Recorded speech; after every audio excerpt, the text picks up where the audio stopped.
demoramos y no hablamos todo. Perdón, doctor. Perdona, es nuevo.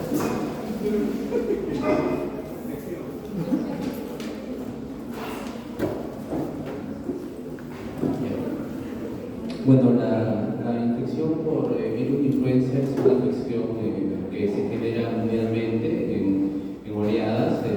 Normalmente aquí en Perú y en el mundo se asocia a épocas de frío. Acá tenemos épocas entre agosto y junio y septiembre, que tenemos disminución de temperatura. En el norte del mundo es más bien al revés, entre diciembre y marzo tienen época de frío y bueno, la infección por influenza se asocia en esos momentos a infecciones bastante frecuentes ahí. Son 4 tipos de influenza, el A, B, C y D. De los más frecuentes y los que causan mayor molestias es el A y el B. Es por eso que hay vacunas para la influenza tipo A y influenza tipo B. La C y D no hay vacunas. Y bueno, siendo la A y B las más frecuentes, son las que lógicamente tenemos mayor sintomatología por estas. El virus tipo A se asocia a aves, hacia cerdos y a humanos, y el C y D básicamente a humanos. La OMS entonces registra más o menos 450 infecciones por neumonía, y de esos hay aproximadamente 4 millones y lógicamente como hemos indicado se asocia a mayor morbilidad en los enfermos de la vida, ¿no? Menores de 5 años, mayores de 35 años. Y de estas, las más frecuentes asociadas en la comunidad son por estreptococo neumonía y la parte de virus, ¿no? Y de virus es parte de lo que hemos hablado de coronavirus, que fue la pandemia, y de la gripe estacional, que es esta por influenza. De influenza entonces tenemos 4 tipos, pero lo más frecuente es lo que causa mayor clínica estacional. Tenemos el A y influenza tipo B. Estas son las que causan mayores síntomas en humanos y generan las temporadas de episodios asociados al clima de infecciones de tipo gripe. La influenza tiene varias partes en su formación, pero las que determinan la nomenclatura de estos tipos de virus es la que tiene superficie neuraminasa, la N, y la hemoglobina, la H. Es ahí que, de acuerdo a sus subdivisiones, se genera H1N1, H2N2. Y independientemente de que también pueda haber una infección H1N1, también va a depender de dónde se origina la cepa que genera la infección en ese momento. Por ejemplo, hay infecciones virales. Entonces, ¿el tipo es por esta neuraminasa? Sí, el tipo es por eso. Las iniciales son por esa cosa. Pero el H1 no es igual que el tipo A, tipo B. No. ¿Alguien tiene diapositiva de esto? Ahí va. Entonces, el H y el N es el que te va a dar las siglas de tipo de virus que vamos a tener presente de tipo A. Pero también hay que ver el origen de estos. No es lo mismo una infección de H1N1 originado en América, otra en África o en Asia. Si el mismo subtipo va a variar de dónde se origina el brote de ese año. Entonces, en las proteínas de superficie, hemaglutinina y neuraminasa son las que dan la clasificación. Las más frecuentes que generan la pandemia son la AH1N1 y la AH3N2. Ahora, de cada subdivisión de subgrupo de la proteína de H tenemos aproximadamente 12 tipos, de la N 9 tipos, y es ahí que las mezclas se generan un montón de tipos de variedades. Pero vuelvo a decir, las más frecuentes son la H1N1, H3N2. Y acá tenemos también, por ejemplo, de H1N1 tenemos la de Wei, la de Inglaterra, la de Denver, la de Nueva York, la de Unión Soviética. O sea, siendo de la misma subtipo, va a depender de qué sitio se originó para dar una clasificación específica. Igual de la H2N2, si se originó en Singapur, en Japón, en Inglaterra, en Tokio, de la H3N2, si se originó en Hong Kong, en Inglaterra, así. Ese subtipo y el lugar donde se originó el brote de ese año. Entonces tenemos básicamente 2 tipos de influenza. Influenza tipo A y influenza tipo B. Influenza tipo A tenemos los más frecuentes, AH1N1 y AH3N2. De influenza B, los linajes que generan normalmente los ciclos estacionales es la B Victoria y la B Yamagata.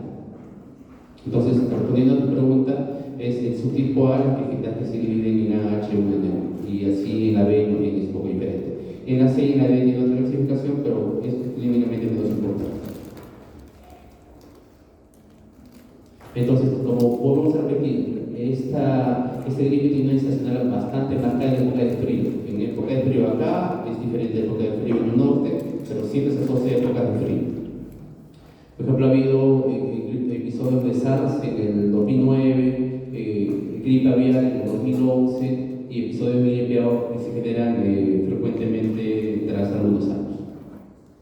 Por ejemplo, en el 2009 la OMS generó la pandemia de H1N1 y generó aproximadamente 280.000 muertes en todo el mundo, ¿no? Y bueno, esta pandemia tuvo una duración de 31 años para agosto de 2010 la OMS declaró el fin de la pandemia, ¿no?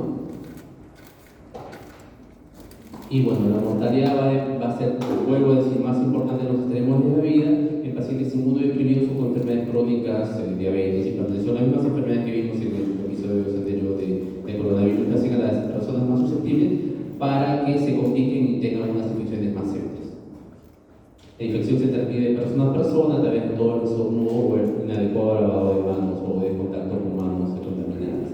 La clínica va a depender, pero básicamente en estos pacientes se genera la sintomatología de manera rápida, de manera abrupta. Es decir, en un momento estás bien, un día estás bien, al siguiente día presentas muchos malestares. ¿Cuáles? Fiebre, calofrío, cefalea, mialgia, enfermedad general, y todos a veces seco no productivo. Enofagia, rinorrea, que dura entre 1, 4 días, 5 días de periodo de incubación entre que no se contagia y presenta los síntomas. Y bueno, la complicación es en estas personas se haga la presencia de neumonía cuando tienen los factores de riesgo que hemos mencionado. Y bueno, hay dos tipos de neumonía que se presentan en estos pacientes de factores de riesgo. Uno es la neumonía propia viral, es la neumonía originada por el virus. Esa neumonía normalmente tiene que ser más grave, pero afortunadamente es menos frecuente. Es cuando el paciente presenta los síntomas que hemos mencionado, fiebre, disnea y cianosis, pero empeora rápidamente en vez de mejorar a los pacientes.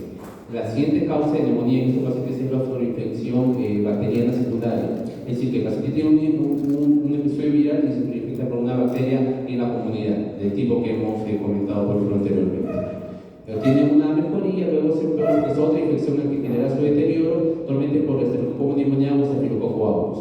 Y aparte de los síntomas puede tener dolores intensos, miocarditis, inflamaciones del pericardio o infartos cardíacos. Entonces tenemos infección viral propia, originada por el virus, y la sobreinfección bacteriana. Ahora, esta es la misma diapositiva que mostramos la vez pasada, cómo vamos a tener la diferenciación entre si la infección es bacteriana o viral. Bueno, primero, aparte de las clínicas que puede ser bastante homogénea en un cuadro, es tener únicamente un examen que se ahora se hace un examen clínico, un panel viral que ahora se hace en las hospitales o en las clínicas con bastante frecuencia y se hace para influenza, para coronavirus, para rotavirus, para adenovirus, y ver si alguno de ellos es positivo. También tener una probabilidad, un valor de procalcitonina bajo. La procalcitonina se asocia más a infecciones bacterianas. Si tú tienes una procalcitonina baja, te hace sospechar que probablemente la infección no sea bacteriana. Cuando tienes cultivos negativos en los medios que has solicitado, cultivos de esputo, etc., ¿no? Y cuando hay infiltrados como Rhopograviro, que son más frecuentes en neumonías bacterianas. En neumonías virales dan ese patrón más en empedrado, medio ilustrado, un poco distinto. Si tenemos esta clínica y este laboratorio nos asocia más o nos indica más que probablemente sea un tumor viral el proceso. Entonces, la influenza te da la gripe estacional que estamos mencionando. El resfriado es una infección mucho más ligera, normalmente por rinovirus, que es de mucho más fácil manejo. La gripe sí es un episodio que te impacta, que te genera descanso médico, que te genera deterioro de esos días con bastante malestar. El resfriado común no, el resfriado es mucho más ligero, como puedo decir. Entonces, el comienzo de la gripe es repentina, la fiebre es más frecuente, los dolores son más intensos, los escalofríos son bastante comunes, los días de tener infecciones, la fatiga es más frecuente también, los estornudos puede ser un poco menos común, y el dolor de pecho también puede ser, la tos genera malestar en el pecho, dolor de confort, dolor muscular, dolor costal. La congestión nasal puede estar a veces no presente, el dolor que también es común, pero en general los síntomas son más aparatosos y pueden generar limitación en la actividad laboral. Uno, por gripe, sí puede tener un descanso médico de algunos días hasta que este episodio mejore, y normalmente demora en mejorar. El resfriado común, normalmente por rinovirus, por adenovirus, es mucho más sencillo. Por ejemplo, si uno de nosotros tiene un evento, vuelvo a decir, el lunes estuve bien, el martes tenía fiebre, calofrío, malestar, y que me duró 4 o 5 días, eso es un episodio bastante común de gripe. En cambio, un episodio que el lunes estuve bien, el martes tuve alguna molestia, el miércoles empecé a tener un poco de congestión nasal y tos, y a los 2 o 3 días pasó, y lo más que tuve fue congestión nasal y tos. Eso probablemente ha sido un resfriado. O sea, la gripe es un evento bastante aparatoso. Por ejemplo, yo desde la semana pasada, el martes, miércoles, creo que sábado, he tenido fiebre, calofrío, malestar. O sea, probablemente tiene un episodio de influenza. Cualquiera de nosotros que tenemos eventos puede haberlo tenido. Pero sí genera deterioro y sí genera indicación de descanso médico.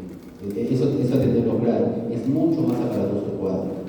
Ahora, cuando uno no tiene factores de riesgo, la infección da molestias, pero es pasajero. Cuando uno tiene el factor de riesgo que hemos hablado, diabetes, hipertensión, sí te puede generar lesiones pulmonares y generar neumonía. Entonces, el diagnóstico es con los síntomas, y se reserva algún tipo de examen para pacientes inmunodeprimidos o con alto riesgo de tener complicaciones. ¿Qué tipo de exámenes se hacen? ¿De antigénicos o de cerración de cadena polimerasa, no el PCR?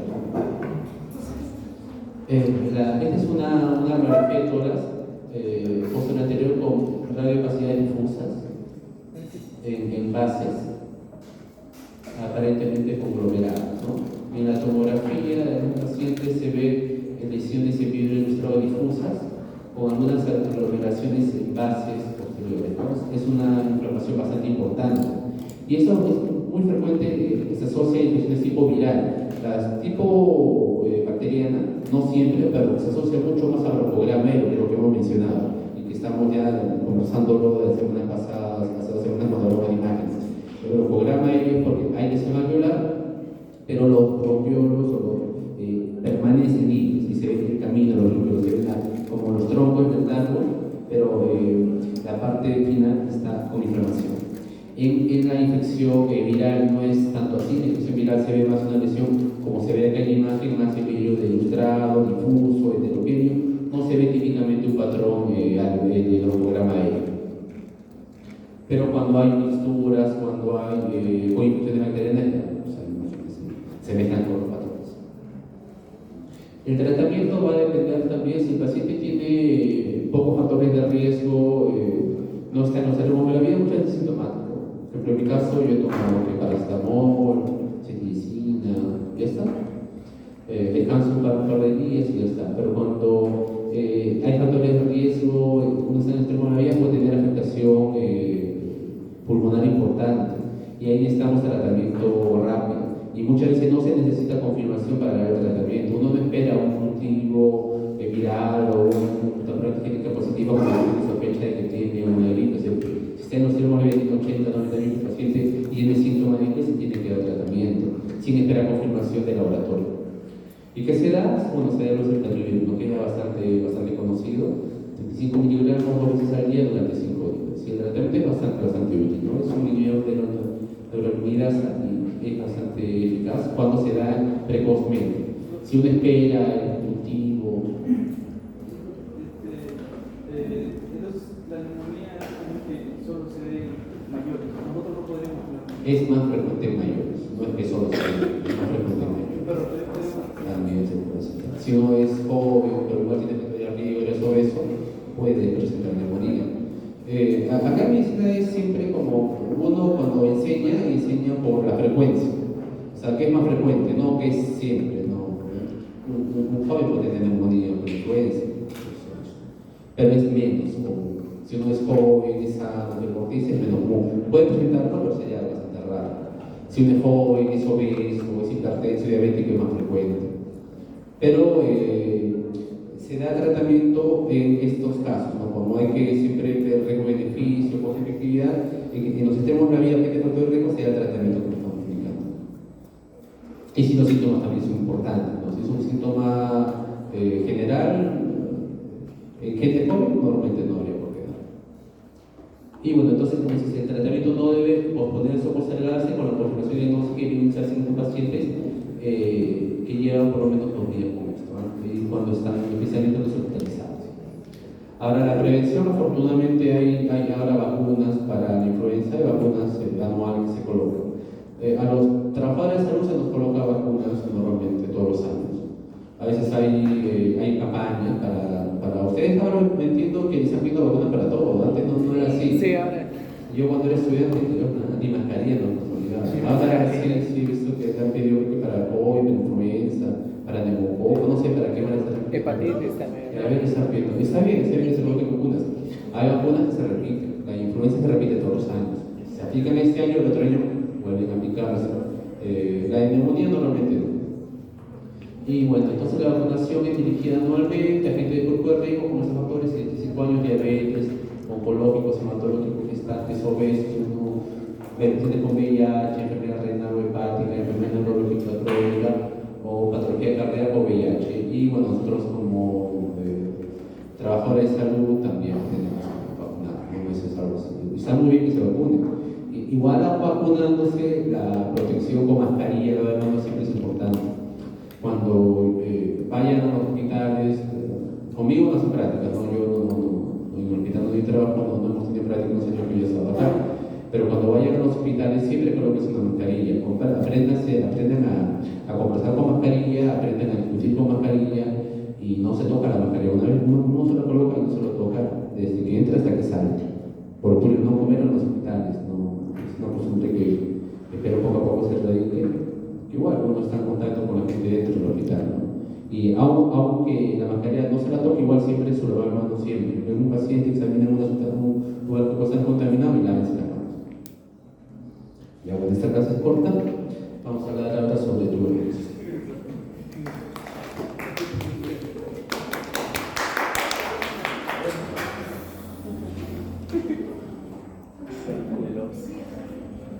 Ya, ahora vamos a hablar sobre una enfermedad bastante común. Acá sí vamos a tomar un poquito más de tiempo. Ya. No sé, ¿alguno de ustedes algún conocimiento sobre tuberculosis que tengan? Claro, por mi COVID tiene tuberculosis. Algo de la clínica, de un paciente que la clínica. Sí, todo por más 14 días es el clave sintomática para ya pensar en tuberculosis en paciente joven. Aparte de quizás anteriormente Ya. Y se forma el foco complejo de Gont.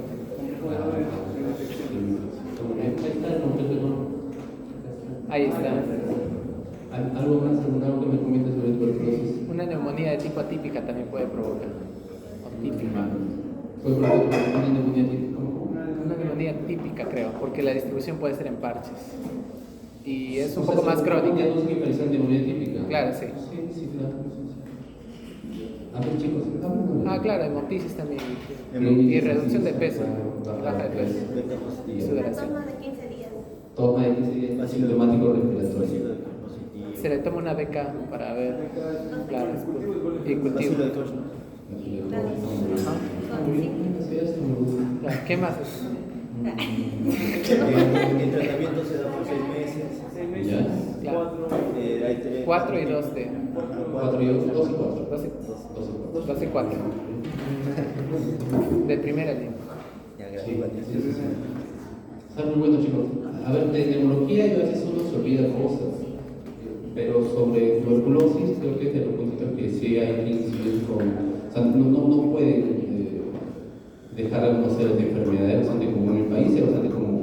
Si estuviéramos en Suiza, en Europa, quizás no sería tan común, pero aquí en el país es bastante común.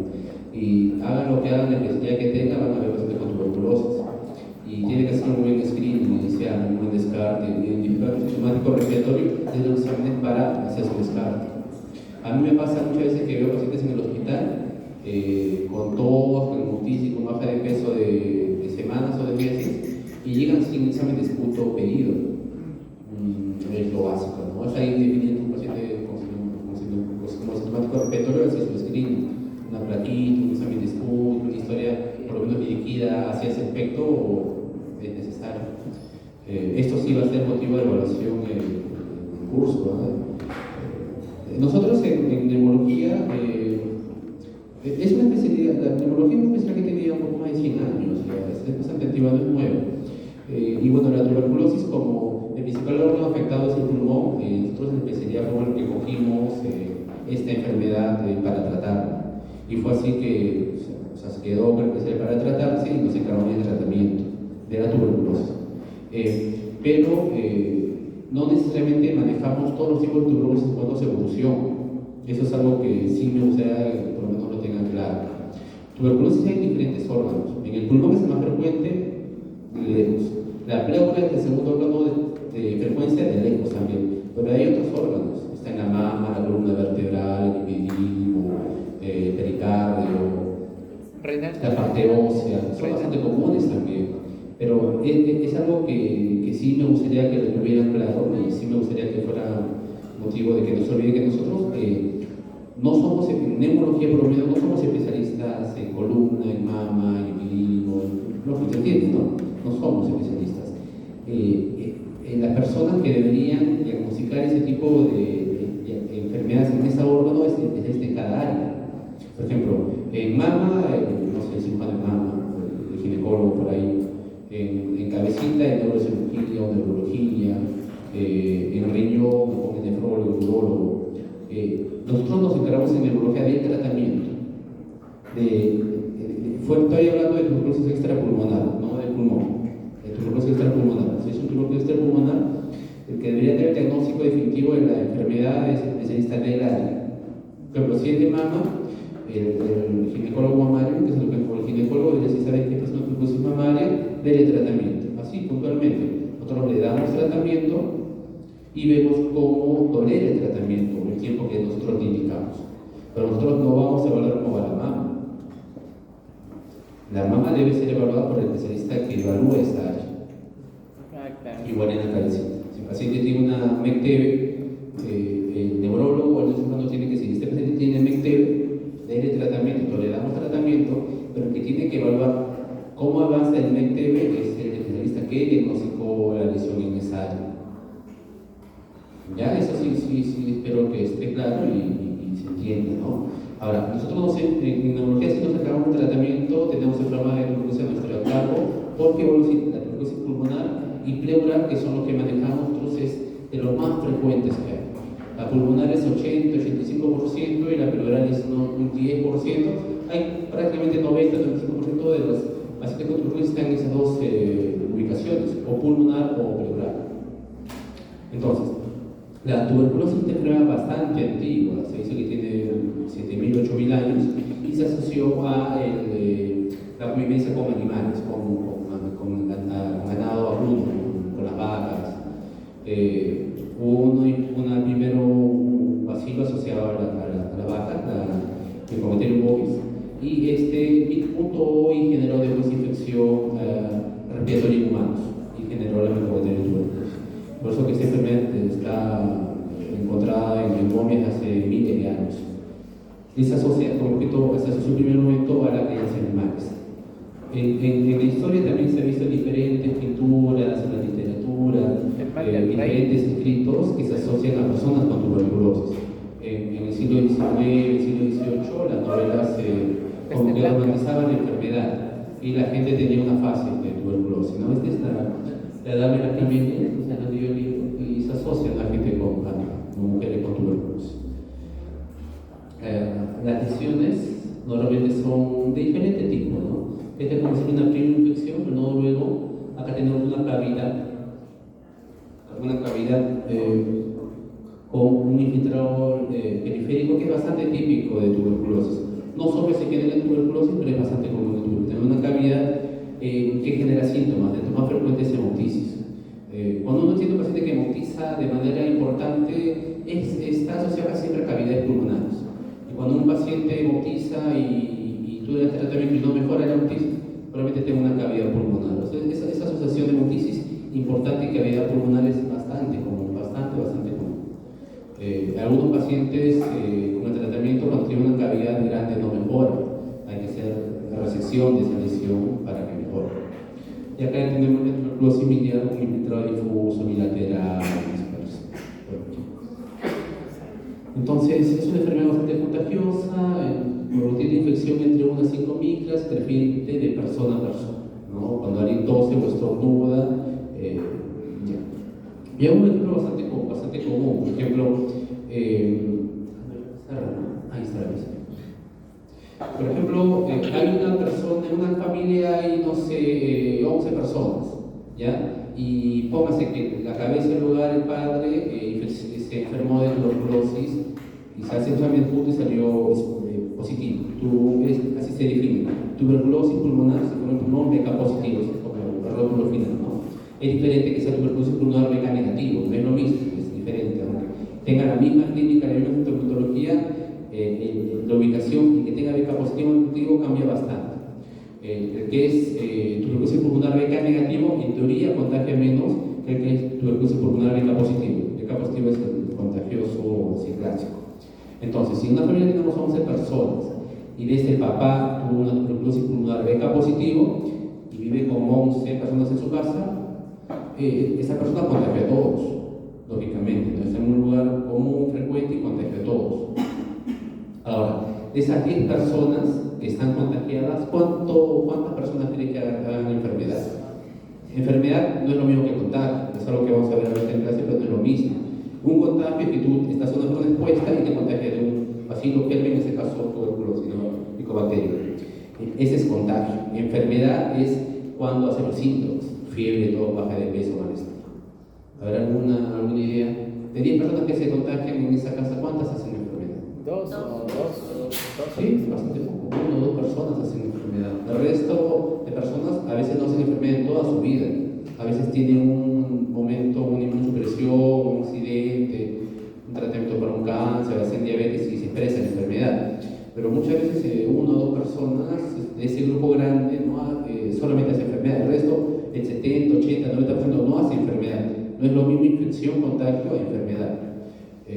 Y eso es algo bastante común en tuberculosis. Es decir, que por más que te hayas contagiado, no hacemos enfermedad. Nosotros cuando hemos estudiado en la facultad, y incluso gente mayor que nosotros, muchas veces no usaba mascarillas.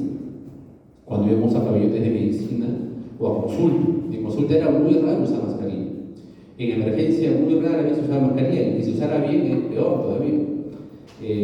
En las emergencias, en los hospitales nacionales del Perú, en los de Mayo, en el UAS, en el Carrión, en los hospitales de Lima, la gente venía con tuberculosis y contagiaba a mucha gente, a las personas que trabajaban en emergencia, a médicos, enfermeros, estudiantes de medicina. Pero de todos ellos no tenían enfermedad, se infectaban pero no hacían enfermedad muchas veces. Cuando se hacía un screening, un PPD, un interferón, a veces la mitad de la población tenía un PPD positivo, que significa que en un momento se contagió a la enfermedad. Pero de ese, póngase, son 100, 50 tienen un PPD positivo, 50 se contagiaron en algún momento. De esos 50, ¿cuántos hicieron enfermedad? Probablemente poca, probablemente 5, 10, algo mucho, probablemente bastante poco. Y eso es muy común en tuberculosis. Es muy común en tuberculosis. Por eso que también la enfermedad y los síntomas se asocian a limitaciones en calidad de vida, en nivel de pobreza y en calidad de alimentación o descanso. La gente, por más que se contagie sin una buena calidad de vida, un buen descanso, una buena alimentación, probablemente no haga enfermedad que otra persona que sí se contagió, pero no tiene una buena calidad de vida o un buen descanso. Por eso que la tuberculosis mata más a gente más pobre. Y no significa que la gente que tiene más miedo no se contagia, pero por su propia calidad de vida no hace enfermedad. Y entonces, acá está, un enfermo puede infectar a 10 a 15 personas en este ejemplo hipotético, y de esos solamente 10 personas hacen enfermedad en algún momento de su vida. Eso es bastante común, es algo bastante típico y que probablemente sea motivo de evaluación de ustedes, ¿no? Y bueno, pues con VIH tienen que contagiarse más rápido. Bueno, para el manejo de la enfermedad, en el ámbito hospitalario, en cuanto a la infección, tenemos al paciente infectado, a la persona de salud, nosotros y a la visita, por ejemplo, el paciente que está hospitalizado en emergencia. Por eso que ahora a nosotros se nos pide usar mascarillas. Y a la visita también, por eso mismo. Al paciente también, al que esté contagiado, no se pide usar mascarillas, normalmente en lugares respiratorios, por eso mismo, para limitar la infección, la propagación de enfermedades. Y la tuberculosis es otra cosa de estas. Acá tenemos la incidencia de tuberculosis en el mundo. Hace 10 años se ve, lógicamente, mucho más frecuente en la África subsahariana, en el sudeste asiático, y en la zona de las Américas, en Haití y en Perú, Bolivia, Ecuador son las zonas más comunes de incidencia. Mortalidad. Y de la mortalidad se asocia también bastante frecuente a más casos, más gente con mortalidad, más frecuente en África subsahariana, en el sudeste asiático, y en Sudamérica, el Perú y Haití son los que presentan más casos de mortalidad. Bueno, igual acá Perú, entre Bolivia, Guyana, es lo más frecuente que tenemos asociado a tuberculosis. Y los casos de tuberculosis MDR es los pacientes con resistencia a drogas. El tratamiento para tuberculosis ha variado mucho, pero ahora se divide básicamente en tuberculosis sensible y tuberculosis resistente. Antes tenían otro tipo de nomenclatura, pero ahora es tratamiento o paciente sensible y paciente resistente. Así se ha hecho una división que se ha sido más sencilla de diagnóstico y de tratamiento de tuberculosis. El diagnóstico se asocia luego a un esquema de tratamiento. La tuberculosis MDR en Perú es de los países que más asociado a casos de este tipo. Acá tenemos los casos por 100.000 personas en el Perú desde el año 2000 total, y los pacientes en cuanto a los años. Por ejemplo, para el año 2000 había casi 155 casos por 100.000 habitantes. De estos, en general, habían frotín positivo menor cantidad, de 150 a unos 80, 90 casos frotín positivo. Para el año 2007 bajó de 150 a 129 por 100.000 habitantes. Para el año 2019-2020 bajó más incluso. Ahora para el 2022 estamos prácticamente en 90 casos por 100.000 habitantes, y de frotín positivo, o sea, TBC frotín positiva, 50 casos por 100.000 habitantes. Había una disminución importante, casi la mitad de los casos que habían hace unos 15 años. Eso es bueno, pero igual es poco el avance para lo que se necesita, ¿no? El país mejoró económicamente, pero hay ciertas circunstancias que no ha hecho que esto avance como quisiéramos, pero sí ha habido una mejoría en términos de los índices. Acá tenemos los casos totales, para el 2017 unos 30.000 y para el 2021, 22, 27, 20.000 casos en general. La distribución es más frecuente en gente media de edad, entre 19 y 79 años son los grupos de mayor frecuencia de casos, en gente, o sea, en etapa laboral, ¿no? Normalmente cuando es un niño o un anciano que está enfermo con tuberculosis, ha sido caliente afuera lo contagiado. Eso es bastante común. Porque si tienen un niño de 5 o 6 años con tuberculosis, por diferentes motivos, hay que buscar al familiar que lo contagió, en el caso índice dentro de casa. Si es un anciano que no sale, que está con ciertas limitaciones en casa, también es frecuente que pueda estar alguien que en casa lo ha contagiado, ¿no? Más frecuente en varones, 2/3 casi varón y 1/3 mujer. Pasen, por favor, pasen.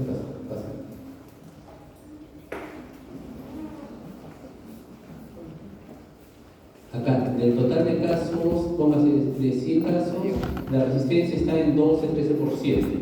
Es decir, o sea, personas que tienen algún tipo de resistencia en los exámenes de laboratorio. La resistencia se define así, típicamente por un examen de laboratorio que te define la resistencia a uno de los medicamentos que se usa para el tratamiento.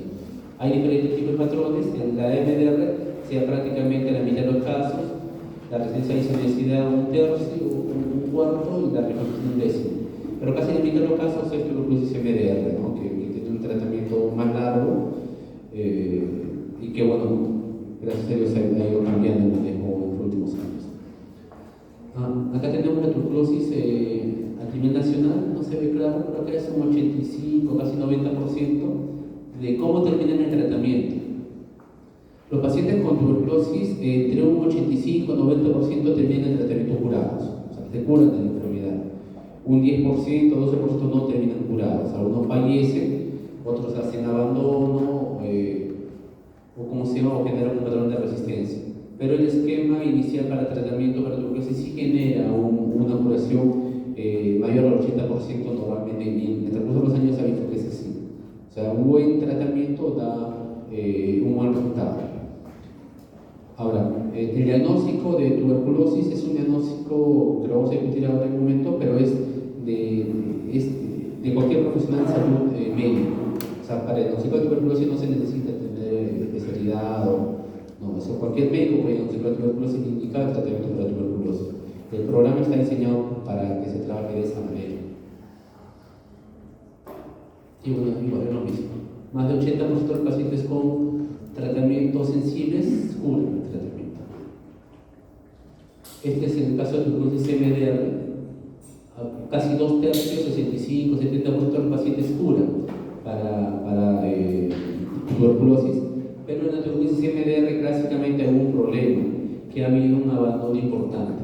Si bien en el esquema 1 hay un abandono, el verde es el abandono, 6-7%, pero para la tuberculosis MDR hay un abandono de mayor de 25-30%.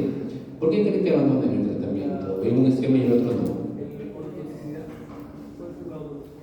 Sí, es una posibilidad. En el esquema inicial, dijo. En el esquema inicial. El tiempo es algo importante. En la tuberculosis sensible el tratamiento normalmente son 6 meses. Si la tolera bien, si va bien, son 6 meses oral. Para la tuberculosis MDR, en los esquemas de tratamiento están durando año y medio, 18 meses, o sea, 3 veces más. Y ahora con ampollas probablemente 6 meses, 7 meses. O sea, un año y medio de tratamiento, 6 meses con ampolla, son tratamientos bastante largos y de difícil tolerancia. Y hacer tratamientos bastante largos, la probabilidad de abandono ha sido muy alta. Y es algo que se ha evaluado, investigado en estos años y ver maneras de que el abandono sea menor y que la curación sea mayor lógicamente. ¿Y qué creen que se podría hacer para eso?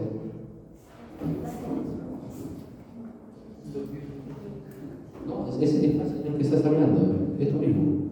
Acortar el tiempo, es lo mismo, es tal cual, la idea es la misma. O sea, para que un esquema sea exitoso no solamente es diseñarlo, sino que se tolere bien. Y tolerar significa que tome su tratamiento adecuadamente. Y para eso es acortar el tiempo, ver la manera que se acorte el tiempo del esquema de tratamiento. Con los mismos medicamentos no se puede acortar el tiempo, hay que buscar otros medicamentos para acortar el tiempo. Eso es lo que afortunadamente se está creando ahora, ¿no? Y vamos a ir. Entonces, entonces MDR clásicamente el tiempo de duración de tratamiento es uno de los principales motivos de abandono. Fuera de los síntomas, las molestias, las ampollas, problemas acústicos que pueden generar los medicamentos, el tiempo es uno de los factores. La gente típicamente para este tipo de enfermedad toma su tratamiento 4, 5, 6, 7 meses al año, muchos no llegan al año y medio, ahí está, pues un casi 30% no llega al año y medio de tratamiento que debería ser en el esquema clásico. Cuando la frecuencia es más frecuente en la zona de la selva, desgraciadamente en Lima, Ica, Tacna. Y bueno, la enfermedad se asocia también, como hemos repetido, al nivel de pobreza. En personas con nivel de pobreza baja, está en los últimos percentiles de pobreza, es más frecuente. Mientras más pobre, más frecuente la tuberculosis. Mientras más ingresos tienes, es menos frecuente la enfermedad. Es así, por lo que estamos hablando, probablemente. Para la enfermedad, para contagiarse, es un contacto directo, está en un lugar hacinado. La gente que tiene menos recursos vive en zonas hacinadas. Tiene menor alimentación, se enferma, hace enfermedad, se infecta más y se enferma más. La gente que tiene más recursos vive en zonas más grandes y aunque contagiándose, a veces no hacen enfermedad por un buen estado nutricional. Por eso, esas son condiciones que favorecen que la gente que tenga mejores recursos haga menos enfermedad. En Lima hay típicamente zonas, distritos y mismos distritos, lugares donde se aglomeran los pacientes con tuberculosis. Incluso hay barrios, cuadras, en los centros de salud que mapean a las personas en lugares típicos. Yo que estoy en el centro de Lima, en el Cerro San Cosme, allá en el Agustino, eran lugares muy frecuentes que había bolsones de pacientes con tuberculosis. Papá, la mamá, y por eso no tenían la enfermedad, porque tenían todas las condiciones para que las tengan y generen la enfermedad de la que estamos hablando. Y bueno, pues son ya gráficos de algunos años, pero ya tengo una idea de las zonas que se afectan con más frecuencia. Y cuáles son los factores que se asocian a factores de riesgo a pacientes que tienen contacto con tuberculosis, lógicamente. El contacto es uno de los principales, que tienen antecedentes de tratamiento, o sea, antecedentes previos de tratamiento completado o no completado de algún tipo de tuberculosis, consumo de alcohol y drogas y delincuencia. Esos son factores típicos a las personas que van mal con el tratamiento o que pueden tener un riesgo para que incluso tengan algún tipo de resistencia. Entonces, al momento del diagnóstico, normalmente tenemos un 70-80% que son pacientes frotis positivos. Un 20% de tuberculosis no van a ser frotis positivo, aún siendo pulmonar. Eso es bastante común. No todo paciente con una lesión pulmonar, aún siendo tuberculosis, va a tener el examen positivo. Así es, haciendo el examen que se haga, pidiéndole varios cultivos, haciendo incluso broncoscopías, va a haber ocasiones que el examen no va a salir positivo. Y bueno, no se espera que todo salga positivo nuevamente. ¿Y qué es lo que se hace ahí? Se hace una prueba terapéutica. Así tal cual se lo digo. Se le da un esquema pensando que es tuberculosis por los síntomas, la clínica, la imagen, el contacto, lo que se hace una prueba terapéutica. Y se hace un control de imágenes en el tiempo, un control de síntomas y imágenes. Si tenía fiebre, malestar baja de peso, una lesión pulmonar, tú le haces un examen de esputo, salía negativo, le das tratamiento para la tuberculosis, pasan los meses, las semanas, no tiene síntomas, la lesión pulmonar mejora, ha sido tuberculosis. Ya está, así es decir, no todo paciente, por más lesión que tenga y por más examen que tenga, va a salir positivo en el examen de esputo.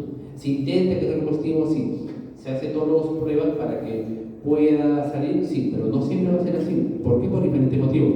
Una mala calidad de muestra, un mal laboratorio, un mal tecnólogo, o no sé, medios de intención inadecuada.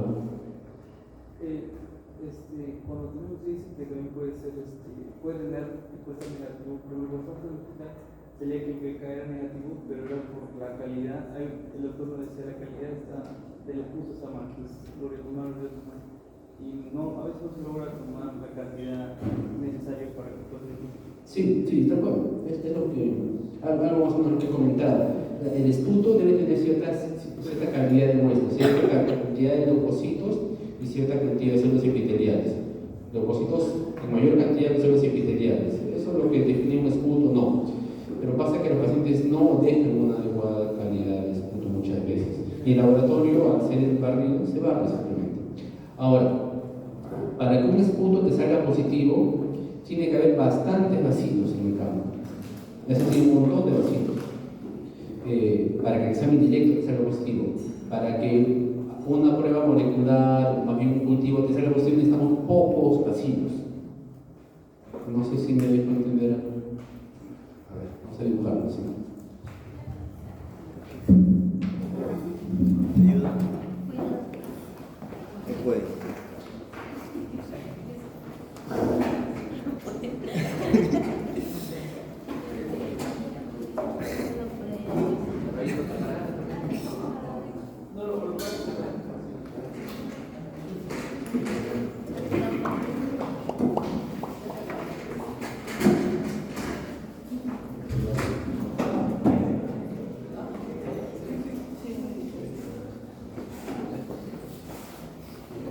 Muy bien. Tenemos un paciente con síntomas de tos, baja de peso, fiebre, hipoxia, todo esto por más de 15 días. Es un sintomático respiratorio, ¿no? Se le hace examen de esputo de mala calidad, después el paciente una mala calidad de muestra y en su examen de esputo hay pocos vacilos. Si el examen de esputo aún teniendo enfermedad de pocos vacilos, el BK directo, el BK que es la visión óptica, normalmente va a salir negativo. Claro.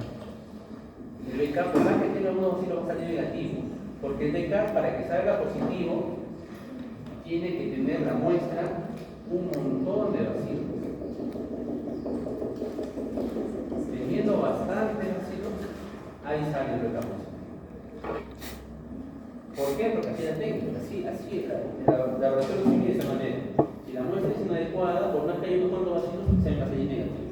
Y acá, cuando hay una buena calidad de muestra y hay un montón de vacilos, ahí va a salir positivo. Así es. Cuando se lava, disminuye. Ahora, hay pruebas que son el cultivo y pruebas moleculares rápidas. Y en estas diferentes pruebas. En estas pruebas se necesitan pocos vacilos para que salga positivo.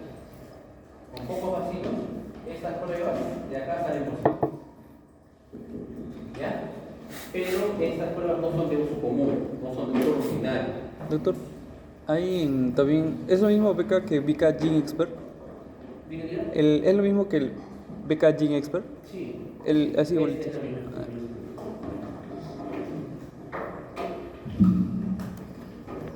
Pero, sí, el Gene Expert es una de las pruebas que se hace en equipo o con cartuchos, y el Gene Expert necesita pocos vacilos para que la prueba salga positiva. Pero no es de uso común, no es de uso rutinario, no es de uso habitual. En la parte pública, poco. En la parte privada, por ahí un poco más. Pero siempre hay que intentar en nuestra práctica encontrar a la gente. A veces no se va a poder. En esos casos, que normalmente es un 10 a 20% lo que se hace es prueba terapéutica. Cuando un médico le indica un tratamiento para tuberculosis, normalmente se arranca y se completa. Ya está. Es lo que indica el área. Un 20% de los pacientes, por lo menos, muchas veces salen negativos sus enfermedades. La localización más frecuente, arriba del 80% es pulmonar, 80-82% es pulmonar. Y de ese 15 a 20% que no es pulmonar, la mitad de los pacientes es pleural. Es decir, que entre pulmonar y pleural tenemos un 90 a 95% de los casos. Un 5% restante es ganglionar, meningia, gastrointestinal, mama, urogenitario, óseo, piel, etc. ¿no? Son ya como cuestiones mucho menos comunes. Y ahí lo que yo sugiero es incidir en que el manejo de la lesión sea por el médico asociado a esa lesión. Si es, por ejemplo, mama, normalmente el ginecólogo; si es cabecita, el neurocirujano, y así sucesivamente, ¿no? Si es epidemio, el neurólogo; si es dermatología, por ahí el dermatólogo. Yo sé que en la práctica a veces no va a suceder, no en todos los lugares va a haber especialistas, pero en lugares donde haya, sí hay que procurar incidir en ese aspecto, porque hay partes de enfermedad que no todo el mundo sabe de todo. Por ejemplo, yo nunca he evolucionado una tuberculosis neuromeningia, no sabría cómo evolucionar, cómo evaluar los meningios, o realizar una resonancia, una tomografía de una lesión de esa área. O sea, ya escapa en mi ámbito, y ahí es bueno que el especialista en el área incida, ¿no? Ya está, acá vemos lo que hemos visto hace un ratito. Los casos de tuberculosis con el transcurso de los años han ido disminuyendo, pero los casos de tuberculosis MDR han ido aumentando. La tuberculosis MDR o la resistencia se asocia al mayor uso de antibióticos. Cuando uno usa más antibióticos, el cuerpo suele más de esos antibióticos.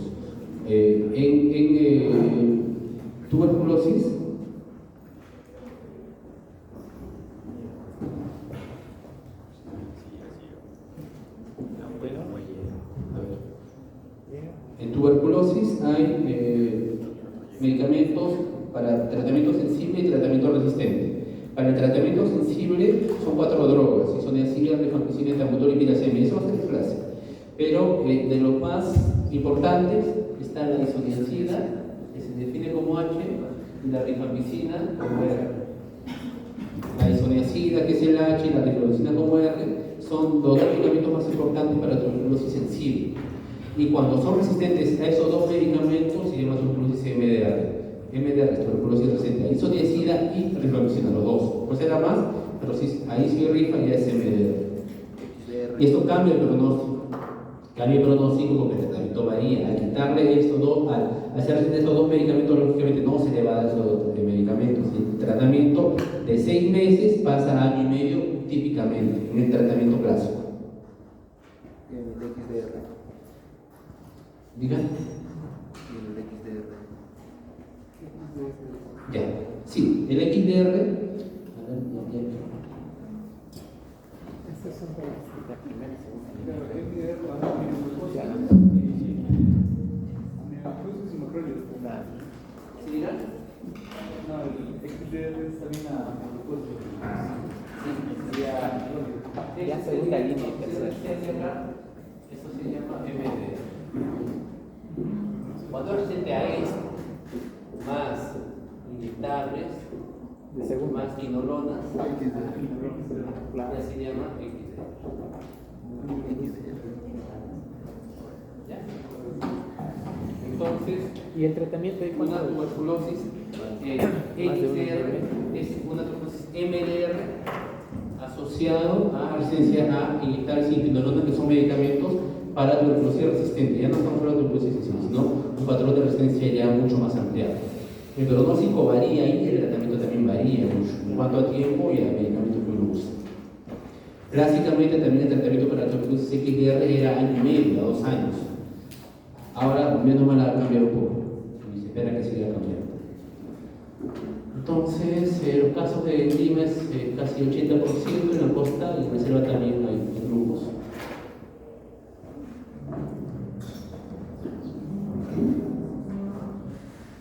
Es por el... ahí sí. Ya.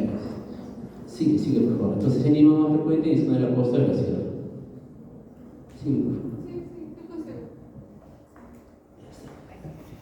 Entonces, casos XDR asociados a MDR, un 7-8% de tuberculosis MDR se convierte en XDR en el curso de los años. Esto va aumentando en el curso de los años.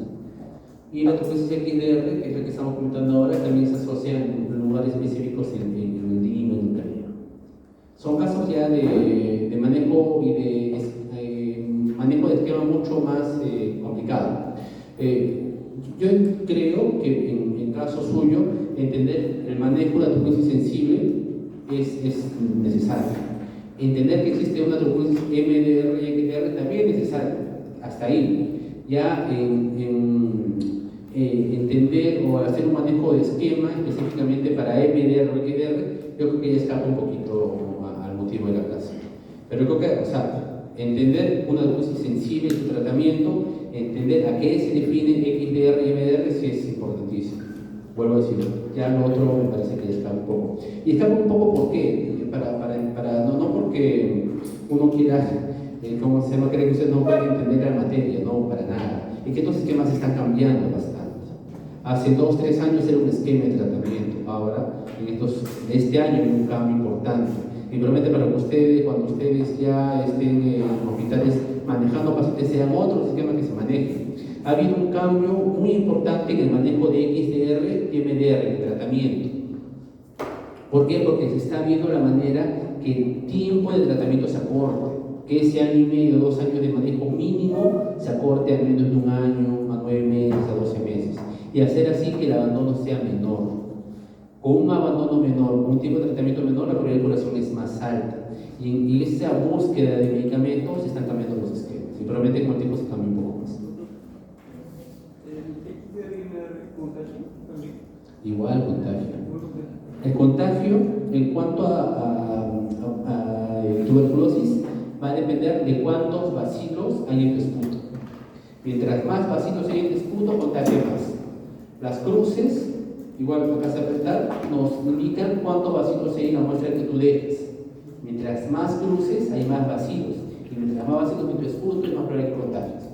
Si tú tienes en tu bacilo, digamos, así a grosso modo, 100 bacilos, o tienes 1000, no es lo mismo. El que tiene 1000 va a contagiar más que el que tiene 100 o el que tiene 10. Es así. ¿Ya? Mientras más cruces, indica que tenga mayor contagio. Ahora, puede haber una tuberculosis sensible sea 3 cruces, y una de MDR sea 1 cruz. Así pasa. Es decir, que la tuberculosis sensible, siendo 3 cruces, puede contagiar más que una resistente con 1 cruz.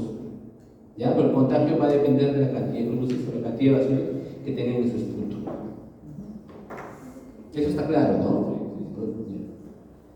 Ya está. Letalidad en el Perú, en las zonas con mayor letalidad, en la selva, en Pasco, en Jamal, en Amazonas.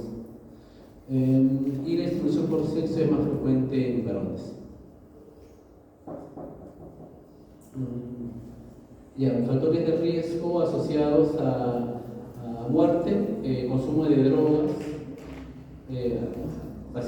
personas con delincuencia, antecedentes de delincuencia o pérdida de seguimiento o abandono se asocian a mayor muerte. Así que los pacientes que por algún motivo no siguen un control adecuado, que abandonan el tratamiento por delincuente, por no tener apoyo familiar.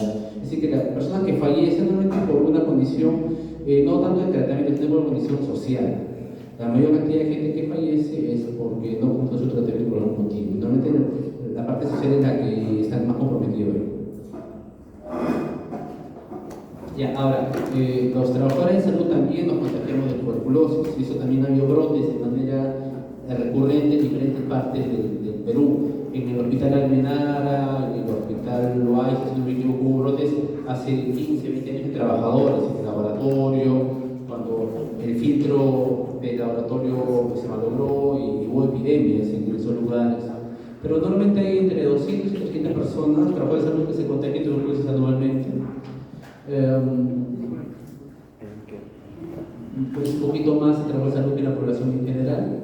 Y las zonas más afectadas obviamente son Lima, Callao, que asocian mayor cantidad de hospitales y mayor hacinamiento, ¿no? Entonces Lima y Callao donde más frecuentemente las enfermedades, y donde se asocia más a hospitales. Los hospitales es en el lugar donde hay más contagio de trabajadores de salud. En el centro de salud o en lugares de periferia hay mucho menor contagio al haber menor hacinamiento, ¿no? Y bueno, para evitar contagio, vuelvo a decir, el cuidado de la parte respiratoria, usar mascarillas, siempre pónganse mascarillas. Para las infecciones que hemos virales, bacterianas, tuberculosis, siempre colocarse mascarillas.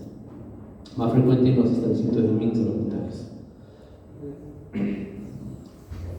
Entonces, factores de riesgo: estar en contacto con tuberculosis pulmonar o sensible, que sean pacientes con TBC activa no detectados, que no se ha hecho su screening de sintomático respiratorio y déficit de medidas de control, ¿no? Mascarillas del paciente, del personal, ventilación, lugares ventilados. Yo cuando hacía prácticas, yo hice una práctica en el Hospital Hipólito Yrigoyen, acá en el Agustino, y el doctor Castro, que era un neumólogo ya bastante mayor, hacía consulta de tuberculosis. Yo siempre me puse mascarilla de ese estudiante, la CN95 de Baxter me la colocaba siempre, pero los asistentes no se lo colocaba. La consulta, el pabellón de consultorio era largo, algo quizás no tan largo como esto, pero un ambiente largo. El paciente estaba como en la puerta y el médico estaba como a esa altura, soy yo. Sabía que unos 10, 12 metros de distancia entre el paciente y el médico. Y el médico, el neumólogo, no usaba mascarilla, pero en un ambiente ventilado y a bastante distancia. Normalmente la probabilidad de contagio son 2, 3 metros de lo que estamos conversando, ¿no? Es un ambiente ventilado, marcar una distancia ya es una medida de protección. Si bien no usamos mascarilla, que está mal, mantener una distancia adecuada con los pacientes sí es una medida de protección, que es importante considerar.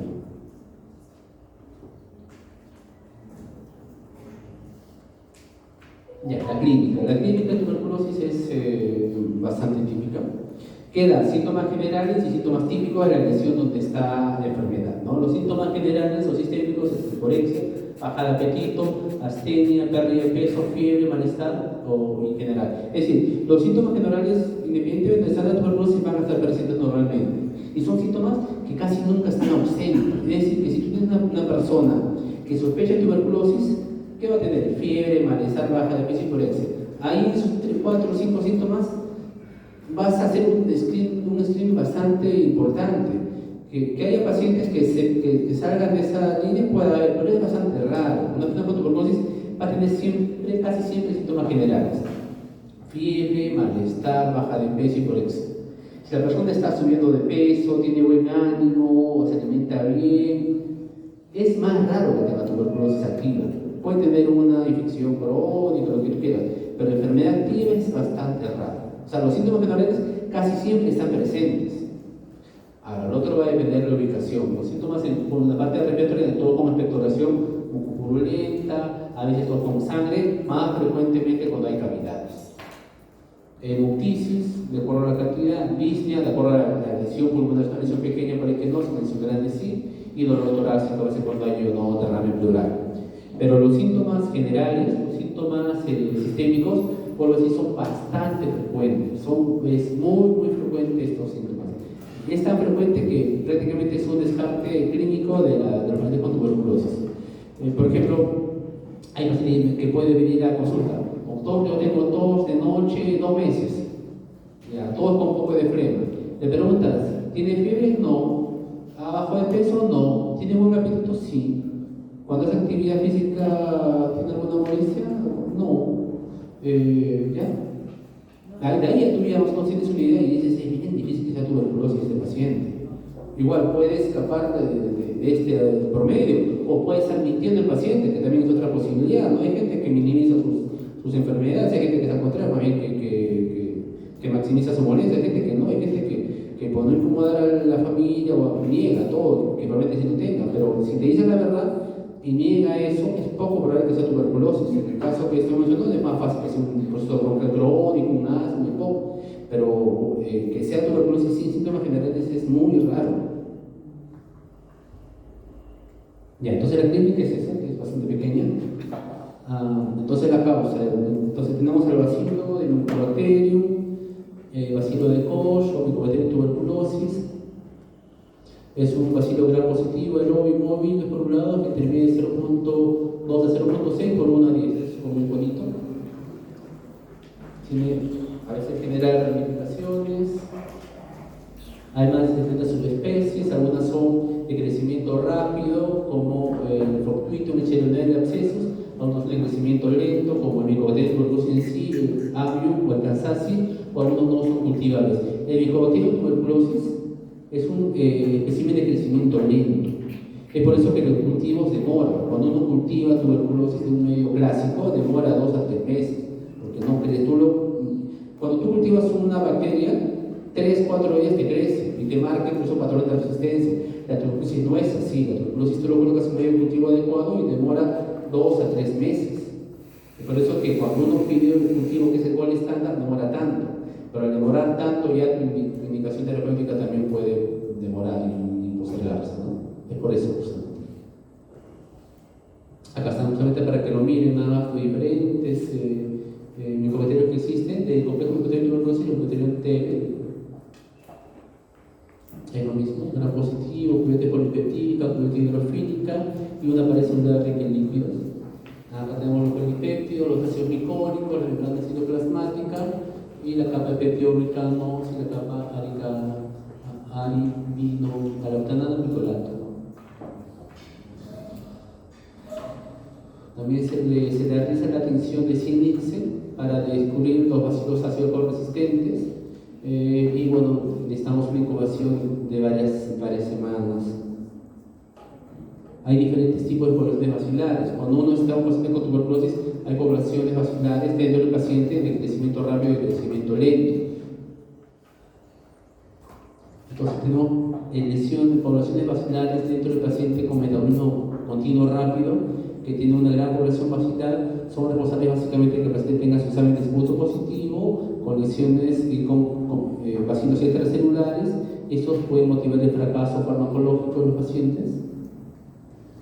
Y hay poblaciones que generan inhibición ácida, que son poblaciones más pequeñas, que son más intracelulares, de crecimiento lento y que tienen actividad metabólica pobre y que a veces son pocamente afectados por medicamentos y que a veces se necesita, por eso, bastante tipo de tratamiento para estos pacientes y a veces quedan recibidas en el tiempo, ¿no? Después que ya completaron el tratamiento. Y de multiplicación ya más esporádica, son menos numerosas, se localizan en el calcio y son como estos que se llaman durmientes ocasionales y que es difícilmente generar resistencia, pero son también a veces causantes de recidivas luego de completar el tratamiento. Y hay poblaciones durmientes que no tienen actividad metabólica y que a veces generan mecanismos de defensa y que generan a veces la recaída básicamente en pacientes con inmunodeficiencia como VIH o diabetes.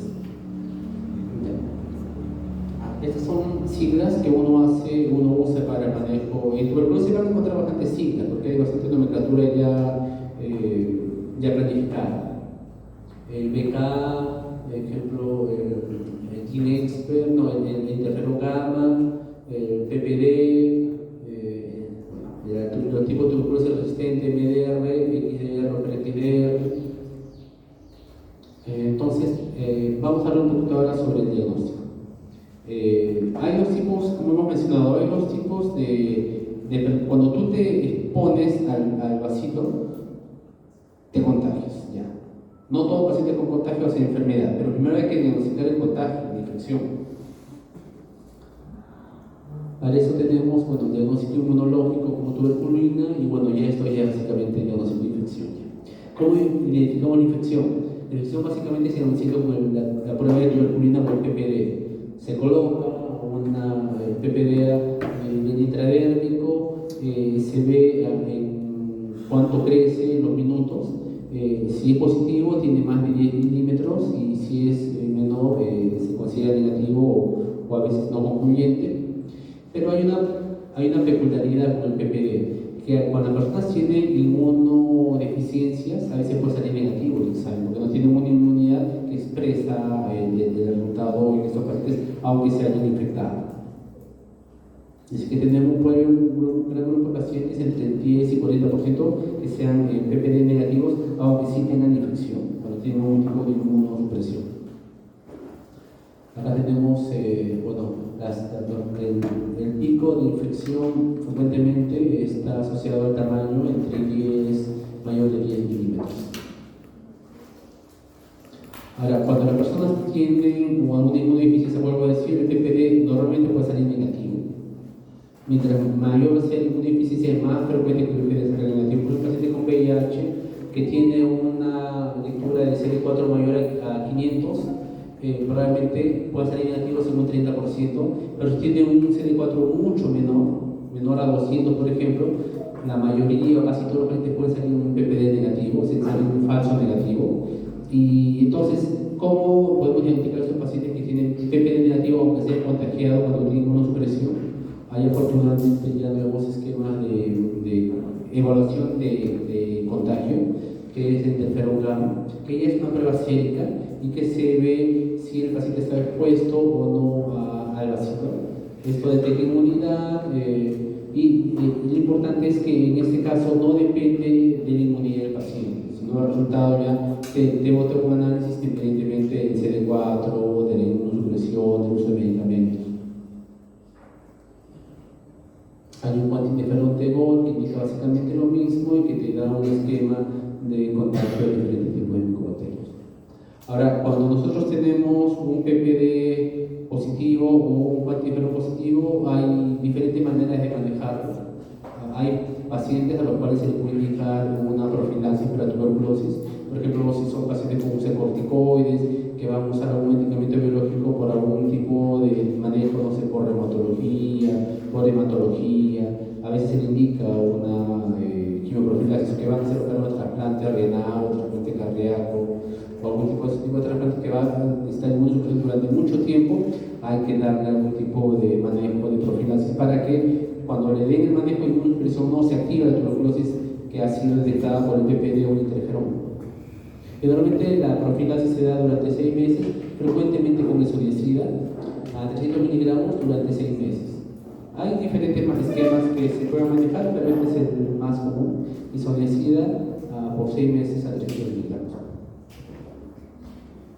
Ya, ese es el manejo de la infección. Si la persona que está en contacto con una persona se ha contagiado, pero no ha hecho síntomas, no ha hecho fiebre, no ha hecho tos, no ha hecho malestar general, no ha hecho lesión pulmonar, y el examen de puntos sale negativo. ¿Ya? El contagio es totalmente lo contrario: ha hecho síntomas, ha hecho tos, ha hecho fiebre, ha hecho malestar. En la placa entonces hay una lesión pulmonar y el examen de puntos sale positivo. Eso es lo típico de una infección activa. Entonces el contagio no tiene esto, y la infección y la enfermedad sí va a tener esto. Entonces vamos a hacer la evaluación de la enfermedad.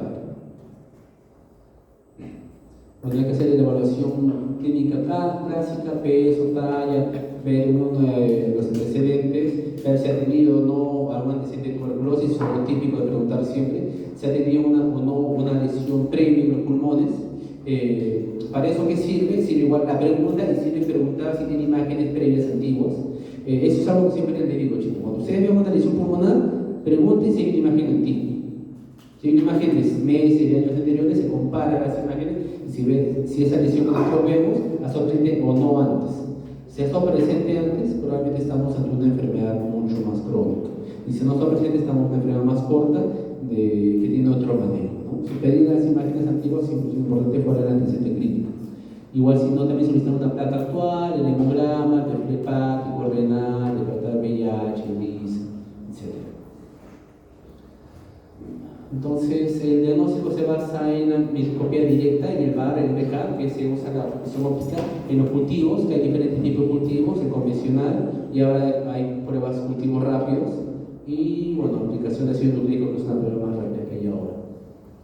La vaciloscopía directa es el BK, es el examen de esputo directo que se le hace tensión nuevamente con Schmidt-Nielsen, se ven los bacilos correspondientes a la luz y se cuentan cuántos bacilos se encuentran por campo.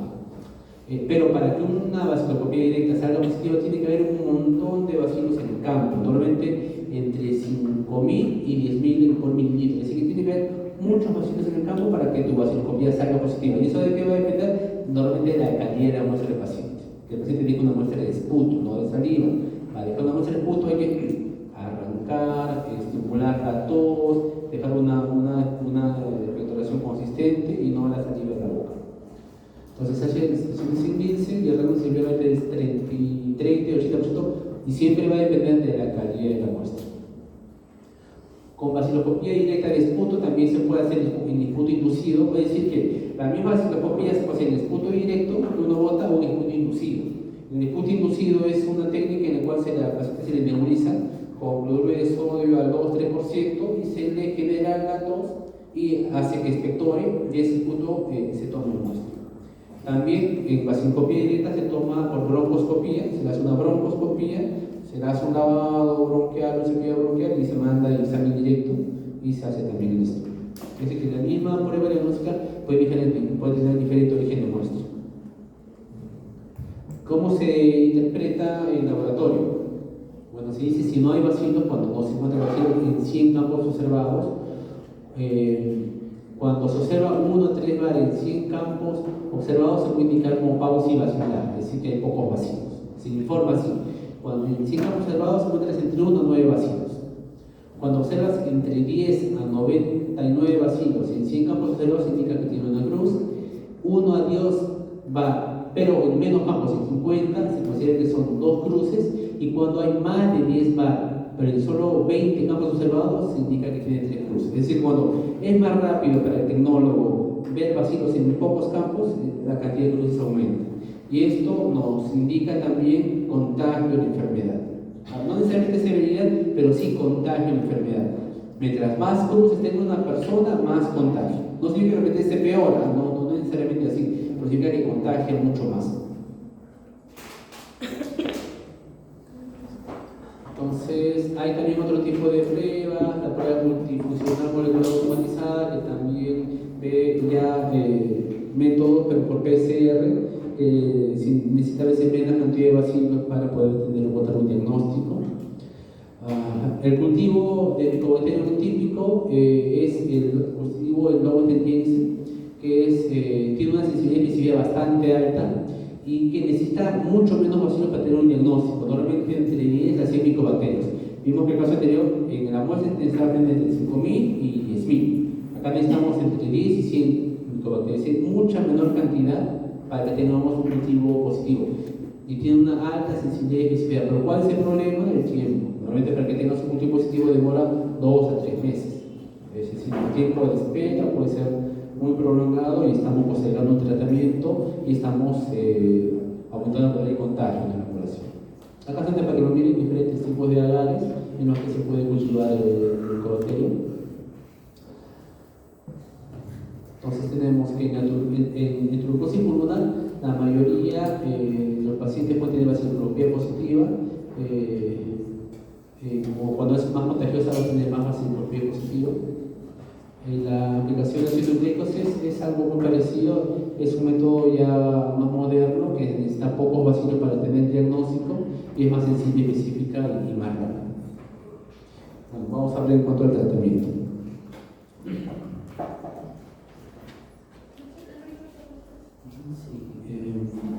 Creo que son 5 y 20. No sé si... ¿Cuántos temas faltan? No, faltan. Ya terminamos este. Faltan. Yo creo que si quiero dejamos acá, porque el tratamiento es lo agarramos fresco y descansamos 10 minutos. ¿Ya? Ya.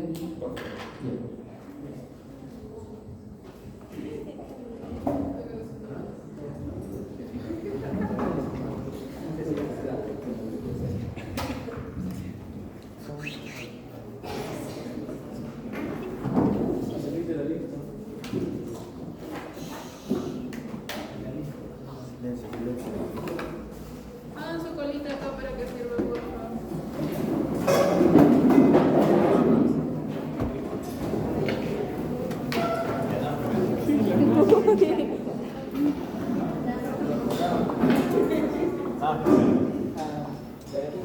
fui mañana.